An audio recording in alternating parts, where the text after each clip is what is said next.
Hey guys, কেমন আছো? আশা করি ভালো আছো। আবারও নিয়ে চলে এলাম নতুন একটা ভিডিও।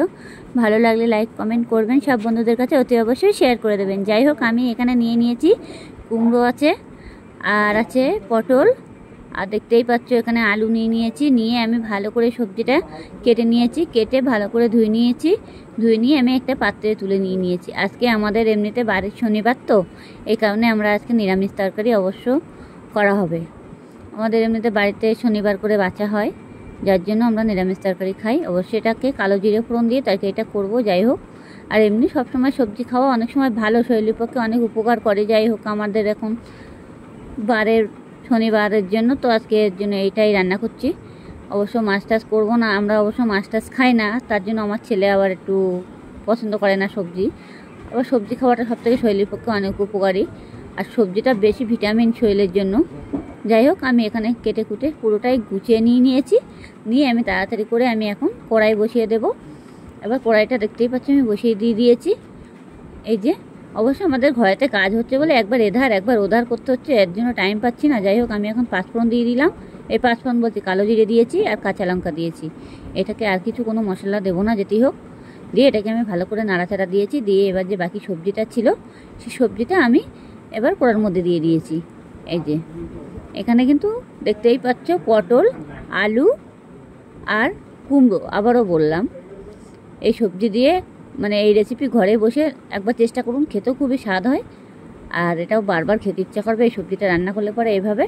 আর এমনি সবসময় জন্য রুটি টুটি দিয়ে বেশিরভাগ এসব সবজি রান্না করে খেলে আরও বেশি ভালো হয়। যাই হোক, এখন তো আমরা রাত্রিবেলা রুটি করছি না, এর জন্য এটাকে আমি ভালো করে এখন কষাই করে নেবো। এখন নুন, হলুদ, জিরের গুঁড়ো একটু দিয়ে দেবো এটার মধ্যে। দিয়ে এটাকে ভালো করে নাড়াচাড়া দিতে হবে।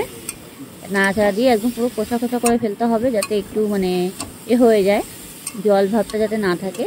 দেখতেই পাচ্ছি আমি অবশ্যই গ্যাসটাকে আমি বাড়িয়ে দিয়েছি, যাতে কুমড়োতে অনেক সময় সবজি ধুয়ে নিলে জল ছেড়ে দেয় লবণ দেওয়ার পরে, যার জন্য আমি এখন মানে জল দেবো না।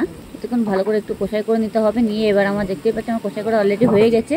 এবার আমি জলটাকে অল্প করে জল দিয়ে দিয়েছি। জল দিয়ে আমি কিছুক্ষণের জন্য ঢেকে দেবো সবজিটা। এবার 10 মিনিট পরে আমি ফিরে আসছি আবারও।